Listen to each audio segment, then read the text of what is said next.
नमस्कार साथियों, स्वागत है आप सभी का एक बार फिर से हमारे YouTube चैनल पर। आज हम अपने इम्पोर्टेंट टॉपिक्स की सीरीज में मध्य प्रदेश के प्रमुख राष्ट्रीय उद्यानों को पढ़ेंगे।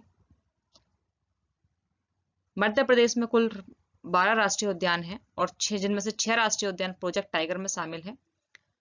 एक्चुअली इनको 12 ना कह के हम 11 कह सकते हैं, 11 राष्ट्रीय उद्यान कह सकते हैं। 11 क्यों कह सकते हैं? क्योंकि एक राष्ट्रीय उद्यान जिसे हम ओमकारेश्वर राष्ट्रीय उद्यान कहते हैं, ओमकारेश्वर राष्ट्रीय उद्यान कहते हैं, वह अभी पूर्ण रूप से अस्तित्व में नहीं आया है। तो इसलिए हम कह सकते हैं अभी 11 राष्ट्रीय उद्यान हैं 12 की जगह। तो चलिए स्टार्ट करते हैं हमारे टॉपिक को, मध्य प्रदेश के प्रमुख राष्ट्रीय उद्यान। सबसे पहला है कान्हा किसली नेशनल पार्क। सबसे पहले हमें देख लेते हैं टोटल कितने राष्ट्रीय उद्यान है, कौन कौन से है। ठीक है, तो सबसे पहला जो राष्ट्रीय उद्यान है जिसे हम कहते हैं कान्हा किसली राष्ट्रीय उद्यान, कान्हा किसली पहला है। इसके बाद है बांधवगढ़, बांधवगढ़ के बाद हम कह सकते हैं माधव, पन्ना नेशनल पार्क, नेशनल समझ सकते हैं। पन्ना के बाद पेंच, सतपुड़ा, संजय गांधी नेशनल पार्क। इसके बाद अगर हम बात करें, संजय गांधी हो गया, बांधवगढ़, पन्ना, कान्हा किसली, और इसके बाद आता है जीवाश्म, मतलब आपका फॉसिल्स पार्क, जीवाश्म राष्ट्रीय उद्यान जो डिंडोरी में है, जीवाश्म राष्ट्रीय उद्यान। इसके बाद आएगा डायनासोर धार, डायनासोर राष्ट्रीय उद्यान, डायनासोर राष्ट्रीय उद्यान। इसके बाद आता है वन विहार राष्ट्रीय उद्यान, वन विहार राष्ट्रीय उद्यान। और एक और हम कह सकते हैं कूनो राष्ट्रीय उद्यान, कूनो नेशनल पार्क। और एक और होगा ओमकारेश्वर। कान्हा किसली सबसे पहले बना था, बांधवगढ़, जीवाश्म राष्ट्रीय उद्यान, संजय गांधी राष्ट्रीय उद्यान, सतपुड़ा राष्ट्रीय उद्यान, Pench national park, Panna national park, Madhav national park और कूनो नेशनल पार्क। ये सभी नेशनल पार्क हैं जो हमें डिटेल में पढ़ने हैं। ठीक है, तो चलिए स्टार्ट करते हैं कान्हा किसली नेशनल पार्क से। कान्हा किसली नेशनल पार्क मध्य प्रदेश का पहला नेशनल पार्क है, मध्य प्रदेश का पहला नेशनल पार्क है। और यह पहला मध्य प्रदेश का पहला ऐसा नेशनल पार्क है जिसे टाइगर प्रोजेक्ट में शामिल किया गया था, जिसे टाइगर प्रोजेक्ट में शामिल किया गया था।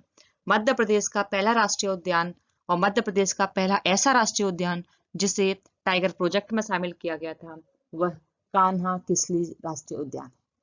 कान्हा किसली राष्ट्रीय उद्यान की एक विशेषता और है, यह मध्य प्रदेश का सबसे बड़ा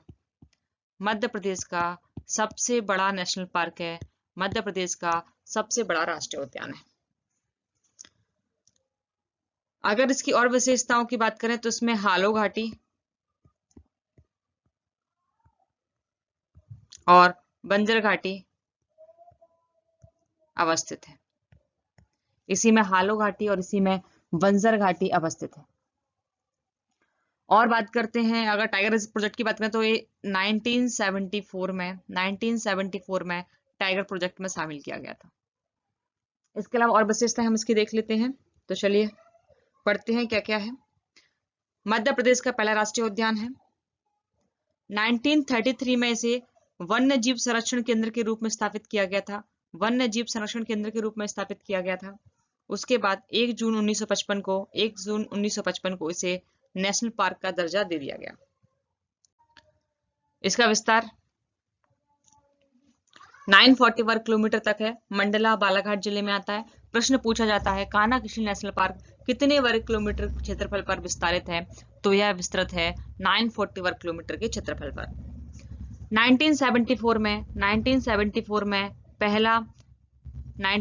में पहला ऐसा नेशनल पार्क है मध्य प्रदेश का जिसे टाइगर प्रोजेक्ट में शामिल किया गया। ठीक है, नेक्स्ट, एकमात्र राष्ट्रीय उद्यान है जहां पर ब्रैडरी प्रजाति का बारहसिंगा मिलता है। ब्रैडरी प्रजाति का बारहसिंगा कहाँ मिलता है? कान्हा किसली नेशनल पार्क में।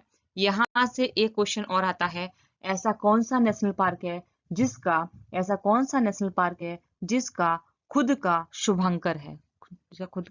शुभंकर है, जिसे हम मैस्कॉट कहते हैं, जिसका खुद का शुभंकर है या मैस्कॉट है, तो वह नेशनल पार्क है कान्हा किसली नेशनल पार्क। इस शुभंकर का नाम है भूरा सिंह, भूरा सिंह, भूर सिंह, ठीक है। इसका नाम है भूर सिंह, इसका नाम है भूर सिंह द बारहसिंगा, ठीक है। तो भूर सिंह शुभंकर का नाम है, जो क्या है, एक बारहसिंगा है या ब्रेडरी प्रजाति का बारहसिंगा है। तो ऐसा नेशनल पार्क जिसका एक शुभंकर है, इस शुभंकर है, मैस्कॉट है, उसका नाम है भूर सिंह या ब्रेडरी प्रजाति का बारहसिंगा है, कहाँ मिलता है, कान्हा किसली नेशनल पार्क में। Bandhavgarh national park, Bandhavgarh national park, अगर बांधवगढ़ नेशनल पार्क की बात करें तो यह जो नेशनल पार्क है वह उमरिया जिले में है। कहाँ है, यह उमरिया जिले में है। साथ ही साथ यह 32 पहाड़ियों से घिरा हुआ है। तो पूछा जाता है प्रश्न, 32 पहाड़ियों से घिरा हुआ राष्ट्रीय उद्यान कौन सा है, तो 32 पहाड़ियों से घिरा हुआ राष्ट्रीय उद्यान है बांधवगढ़ राष्ट्रीय उद्यान। इसे 1994 में टाइगर प्रोजेक्ट में शामिल किया गया था, ठीक है।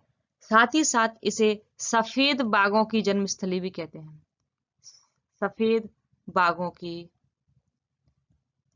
जन्मस्थली,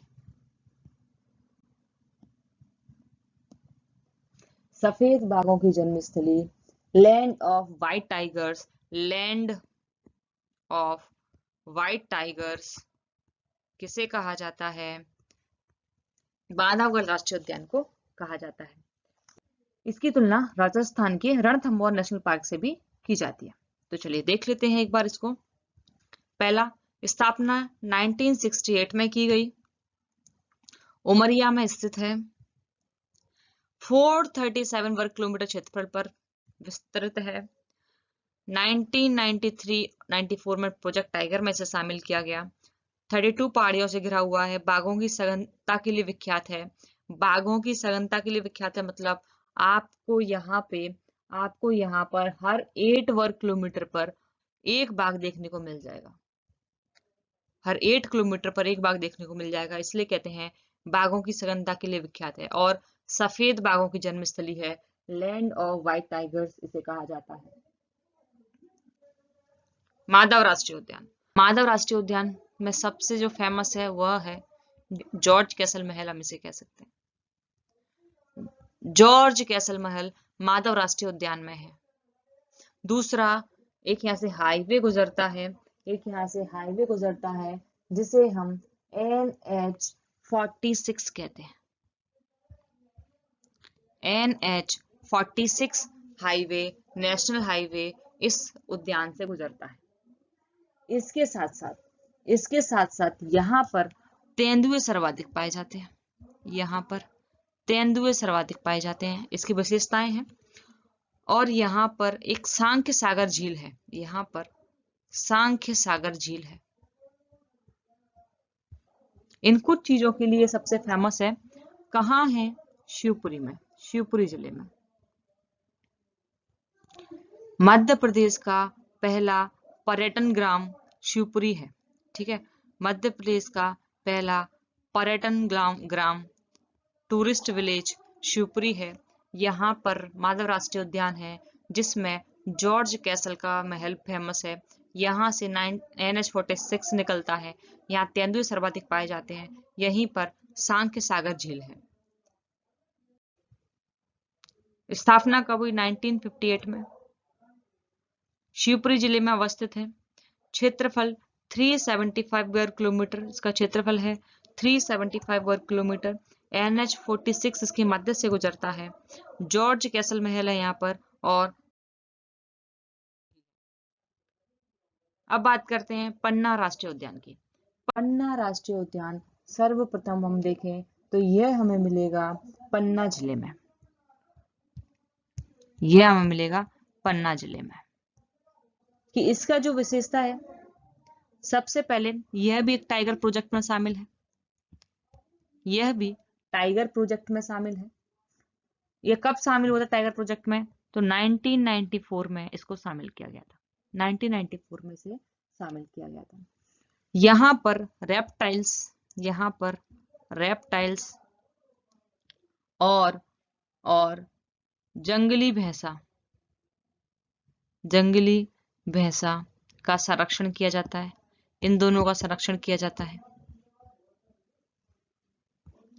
रेप्टाइल्स और जंगली भैंसा का संरक्षण किया जाता है पन्ना राष्ट्रीय उद्यान में। इसे भारत के राष्ट्रीय उद्यानों का रत्न कहते हैं। इसे क्या कहते हैं हम? इसकी विशेषता है राष्ट्रीय उद्यानों, नेशनल पार्क्स का क्या कहते हैं? रत्न कहते हैं। नेशनल पार्क का इसे क्या कहते हैं? रत्न कहते हैं पन्ना राष्ट्रीय उद्यान को। यहाँ पर गिद्ध पुनर्वास के, ये बहुत इंपॉर्टेंट है, गिद्ध पुनर्वास केंद्र है यहाँ पर गिद्ध पुनर्वास केंद्र है। पूछा जाता है मध्य प्रदेश के किस राष्ट्रीय उद्यान में गिद्ध पुनर्वास केंद्र की स्थापना की गई है? तो पन्ना राष्ट्रीय उद्यान में गिद्ध पुनर्वास केंद्र की स्थापना की गई है। यह पन्ना जिले में है। यह टाइगर प्रोजेक्ट में शामिल एक राष्ट्रीय उद्यान है। यहाँ पर रेप्टाइल्स और जंगली भैंसा को संरक्षण दिया गया है। पन्ना राष्ट्रीय उद्यान को राष्ट्रीय उद्यानों का रत्न भी कहा जाता है। इसे राष्ट्रीय उद्यानों का रत्न भी कहा जाता है। ठीक है, एक और इम्पोर्टेंट फैक्ट यहाँ पर है, इसी से केन नदी गुजरती है। पन्ना राष्ट्रीय उद्यान से केन नदी गुजरती है। और आपको पता है कि केन बेतवा लिंक परियोजना में सबसे ज्यादा प्रभावित नेशनल पार्क कौन सा है? पन्ना नेशनल पार्क है। क्यों? क्योंकि यहाँ से केन नदी गुजरती है। अगर केन बेतवा को लिंक करेंगे तो उससे जो इफेक्ट होगा एरिया, वह पन्ना राष्ट्रीय उद्यान का एरिया इफेक्ट होगा। स्थापना 1981 में पन्ना जिले में अवस्थित है। क्षेत्रफल 547 वर्ग किलोमीटर है। 1994 में प्रोजेक्ट टाइगर में शामिल किया गया। रेप्टाइल्स और जंगली भैंसा के संरक्षण के लिए प्रसिद्ध है। केन नदी मध्य से प्रवाहित होती है। इसकी तुलना हम राजस्थान के सरिस्का राष्ट्रीय उद्यान से कर सकते हैं। इसे राष्ट्रीय उद्यानों का रत्न भी कहा जाता है। भारत में राष्ट्रीय उद्यानों का रत्न किसे कहा जाता है? पन्ना राष्ट्रीय उद्यान को कहते हैं। यहाँ पर गिद्ध पुनर्वास केंद्र की स्थापना की गई। पेंच राष्ट्रीय उद्यान को हम सबसे पहले इंदिरा प्रियदर्शनी,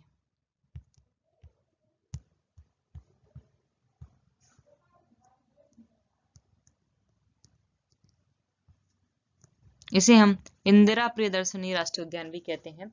इसको 2002 में नाम दिया गया था इंदिरा प्रियदर्शनी राष्ट्रीय उद्यान। पेंच फेमस है आपने यहाँ पर मोगली महोत्सव के लिए। मोगली महोत्सव का आयोजन यहाँ पर हर नवंबर में किया जाता है। प्रत्येक वर्ष नवंबर में किया जाता है। इसलिए इसे मोगली लैंड के रूप में विकसित किया गया है। इसकी एक और विशेषता है कि यहाँ पर काले हिरण, बाघ, तेंदुआ, सांबर, चीतल, नीलगाय आदि सब पाए जाते हैं। और एक चीज, यह कहाँ पर अवस्थित है? यह अवस्थित है छिंदवाड़ा और सिवनी जिले में।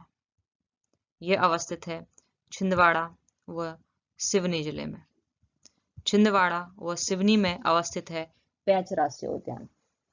छिंदवाड़ा सिवनी जिले में इंदिरा प्रियदर्शनी से कहा जाता है। 2002 में इसका नाम इंदिरा प्रियदर्शनी राष्ट्रीय उद्यान कर दिया गया था। पेंच नदी, हाँ, यहाँ से पेंच नदी गुजरती है पेंच राष्ट्रीय उद्यान से या इंदिरा प्रियदर्शनी राष्ट्रीय उद्यान से।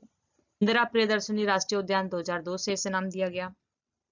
स्थापना 1983 में हुई। छिंदवाड़ा सिवनी जिले में अवस्थित है। क्षेत्रफल 293 वर्ग किलोमीटर। पेंच नदी उद्यान के मध्य से गुजरती है। 1992-93 में प्रोजेक्ट टाइगर में शामिल हुआ। मोगली महोत्सव का आयोजन नवंबर माह में किया जाता है। अब हम पढ़ेंगे सतपुड़ा राष्ट्रीय उद्यान के बारे में। सतपुड़ा राष्ट्रीय उद्यान, अगर सतपुड़ा राष्ट्रीय उद्यान को देखें तो सतपुड़ा राष्ट्रीय उद्यान जो है वो सबसे पहले आपको कहाँ मिलेगा? होशंगाबाद में। फर्स्ट फैक्ट, कहाँ है ये? होशंगाबाद में। ठीक है, यहाँ पर सर्वाधिक आपको साल और सागौन के वन मिलेंगे। साल और सागौन के जो वन है, जो वृक्ष हैं, वो सबसे ज्यादा आपको कहाँ मिलेंगे? सतपुड़ा राष्ट्रीय उद्यान में मिलेंगे। तीसरा फैक्ट, यह भी टाइगर प्रोजेक्ट में शामिल है। उसके बाद यहाँ पर कुछ वाटरफॉल मिलेंगे आपको।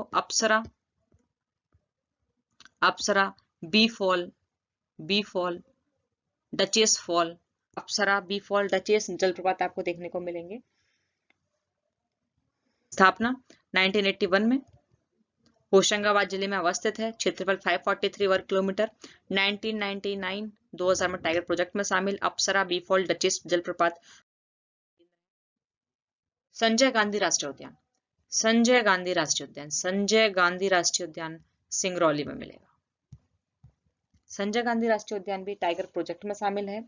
यहाँ पर आपको कुछ पर्यटन स्थल जैसे कि कन्हैया दाह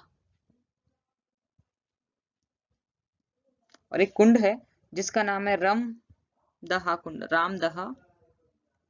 रामदहा कुंड यहाँ मिलेगा, जो पर्यटन की दृष्टि से महत्वपूर्ण स्थल है। तो संजय गांधी राष्ट्रीय उद्यान सिंगरौली में स्थित है, टाइगर प्रोजेक्ट में शामिल है। यहाँ पर प्रमुख पर्यटन स्थल है कन्हैया दाह और रामदहा कुंड। ठीक है, कन्हैया दाह और रामदहा कुंड यहाँ के प्रमुख पर्यटन स्थल है। स्थापना 1981 में इसकी स्थापना हुई। सिंगरौली जिले में अवस्थित है। क्षेत्रफल 439 वर्ग किलोमीटर है। 2008 में प्रोजेक्ट टाइगर में शामिल किया गया। रामदहा कुंड, कन्हैया दाह और ठोंगा मंदिर भी यहाँ का प्रमुख पर्यटन। वन विहार राष्ट्रीय उद्यान, वन विहार राष्ट्रीय उद्यान मध्य प्रदेश की राजधानी में अवस्थित राष्ट्रीय उद्यान कौन सा है? वन विहार राष्ट्रीय उद्यान। तो इसकी स्थापना होती है 1972 में, चिड़ियाघर के रूप में इसको स्थापित किया गया था। 1983 में राष्ट्रीय उद्यान का दर्जा दिया गया। भोपाल में अवस्थित है। मध्य प्रदेश की राजधानी में अवस्थित राष्ट्रीय उद्यान वन विहार राष्ट्रीय उद्यान है। क्षेत्रफल 4.45 वर्ग किलोमीटर है। मध्य प्रदेश का एकमात्र रेप्टाइल जीवाश्म राष्ट्रीय उद्यान, जीवाश्म, हाँ, जिसकी हम बात कर रहे थे, कहाँ है? डिंडोरी में। जीवाश्म राष्ट्रीय उद्यान कहाँ है? डिंडोरी में। 0.27 वर्ग किलोमीटर क्षेत्रफल पर यह विस्तृत है। मध्य प्रदेश का सबसे छोटा राष्ट्रीय उद्यान, मध्य प्रदेश का सबसे छोटा राष्ट्रीय उद्यान जीवाश्म राष्ट्रीय उद्यान है। ठीक है, यहाँ पर क्या है? डायनासोर के अंडे मिलते हैं, डायनासोर के अंडे हैं, जीवाश्म के रूप में पाए जाते हैं, इसलिए हम इसे जीवाश्म राष्ट्रीय उद्यान कहते हैं। ठीक है, चलिए, स्थापना 1983 में हुई। डिंडोरी जिले में अवस्थित है। क्षेत्रफल 0.27 वर्ग किलोमीटर। डायनासोर के अंडे और सामुद्रिक जीवाश्म यहाँ से प्राप्त। डायनासोर या जीवाश्म फॉसिल्स राष्ट्रीय उद्यान, डायनासोर के अंडे हमें डिंडोरी जीवाश्म राष्ट्रीय उद्यान से भी मिलते हैं। और एक अलग से नेशनल पार्क है डायनासोर जीवाश्म राष्ट्रीय उद्यान या डायनासोर फॉसिल नेशनल पार्क, जो हमें मिलेगा धार में। धार में अवस्थित नेशनल पार्क है जीवाश्म नेशनल पार्क, है ना। ये जो नेशनल पार्क है, इसकी स्थापना हुई थी 2010-11 में। इसकी स्थापना हुई 2010-11 में। यह धार जिले में अवस्थित है। और एक विशेषता इसकी ये है कि यहाँ से भी एक नदी निकलती है, यहाँ से भी एक नदी निकलती है जिसका नाम है जोवट। जोवट नदी पर, जोवट परियोजना के बारे में आपने सुना होगा। जोवट परियोजना, जिसे हम चंद्रशेखर आजाद परियोजना भी कहते हैं। तो जोवट परियोजना जोवट नदी पर अवस्थित है। और जोवट नदी कहाँ से निकलती है? डायनासोर जीवाश्म राष्ट्रीय उद्यान से होकर गुजरती है जोवट नदी। ठीक है, तो धार में अवस्थित है डायनासोर जीवाश्म राष्ट्रीय उद्यान। यहाँ से जोवट नदी प्रवाहित होती है। इसकी स्थापना 2010-11 में की गई थी। यहाँ पर डायनासोर के जीवाश्म पाए जाते हैं। यहाँ पर डायनासोर के जीवाश्म पाए जाते हैं। ठीक है, स्थापना 2010-11 में। विस्तार धार जिले में। क्षेत्रफल 108 वर्ग किलोमीटर। जोवट नदी इस उद्यान से। कूनो राष्ट्रीय उद्यान, कूनो राष्ट्रीय उद्यान, कूनो, इसे पालपुर कूनो राष्ट्रीय उद्यान कहा जाता है, जो कहाँ मिलेगा? श्योपुर में।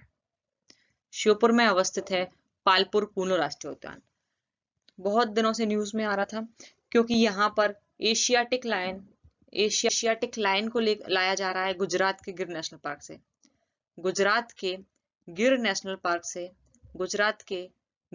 पार्क से एशियाई शेरों को यहाँ पर लाया जा रहा है। इसकी जो स्थापना की गई थी वह एक अभ्यारण्य के रूप में की गई थी। हाल ही में इसको राष्ट्रीय उद्यान का दर्जा दिया गया है।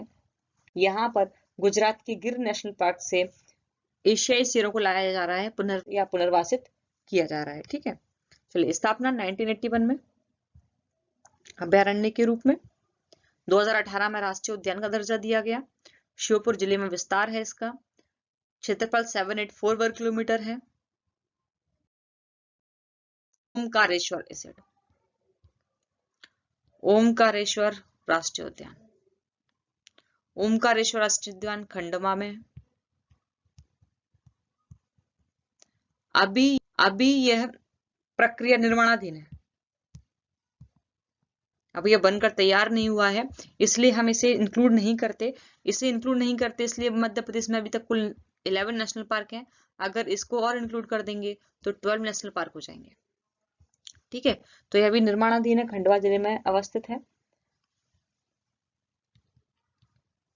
खंडवा जिले में अवस्थित है, 652 वर्ग किलोमीटर क्षेत्रफल पर। मध्य प्रदेश में टाइगर प्रोजेक्ट, आपको पता है भारत में टाइगर प्रोजेक्ट की शुरुआत 1973 में होती है। 1973 में टाइगर प्रोजेक्ट की शुरुआत होती है। जो टाइगर प्रोजेक्ट है, जो सबसे पहले शुरू किया था गैनी मैनफोर्ड ने। इसका श्रेय किसको जाता है? गैनी मैनफोर्ड को। गैनी मैनफोर्ड ने सर्वप्रथम टाइगर प्रोजेक्ट की अवधारणा दी थी। इन्होंने कहा था कि हमें टाइगर्स के संरक्षण के लिए कार्य करना चाहिए। तो भारत में कैलाश सांखला का महत्वपूर्ण योगदान है। कैलाश सांखला का महत्वपूर्ण योगदान है टाइगर प्रोजेक्ट को शुरू कराने में। भारत में कैलाश सांखला द्वारा बाघ संरक्षण की पहल की गई। इसके तहत द रॉयल बंगाल टाइगर को संरक्षण देने की परियोजना बनाई गई। The royal Bengal tiger. सर्वप्रथम जिम कॉर्बेट राष्ट्रीय उद्यान से टाइगर प्रोजेक्ट की शुरुआत होती है 1973 में।